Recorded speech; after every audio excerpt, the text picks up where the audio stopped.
Who's the biggest drinker in the animal kingdom?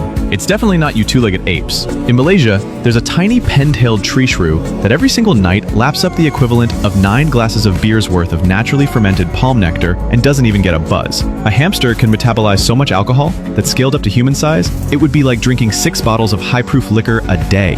So if animals are such heavyweights, how did humans first discover and fall in love with booze? We have to go way back to when we were still basically scrawny monkeys, long before we became the terrifying upright apes of today. Life was tough, and we mostly survived by eating fruit, including overripe stuff that had fallen on the ground. Naturally occurring yeast in the environment would ferment the sugars in this rotten fruit into ethanol, giving our ancestors their very first taste of alcohol. But this could have been a disaster. Without the ability to process it, the alcohol would have been pure poison. Luckily, evolution kicked in. A few individuals with a random genetic mutation could metabolize ethanol efficiently, giving them access to a new, calorie-rich food source that others couldn't handle. This gave them a huge survival advantage, and over generations, this detox gene became standard issue for all humans. And in the process, our ancestors discovered a fantastic side effect: getting buzzed. For the first time, they felt that euphoric, tipsy feeling. All their prehistoric anxieties, like saber-toothed cats, or where the next meal was coming from, just melted away. Alcohol activated their brain's dopamine reward system, making them feel awesome.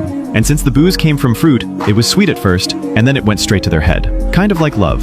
So, over millions of years, we went from accidentally eating fermented fruit to actively seeking it out, which eventually led to us creating our own wheat juice and grape juice. Modern booze is way more potent, but we're still just chasing that same primal feeling. Scientifically, it's a fascinating process. Alcohol is one of the few substances that can easily cross the blood-brain barrier, affecting everything. It suppresses fear, liquid courage. Before you drink, you're just a person on Earth. After you drink, the Earth belongs to you.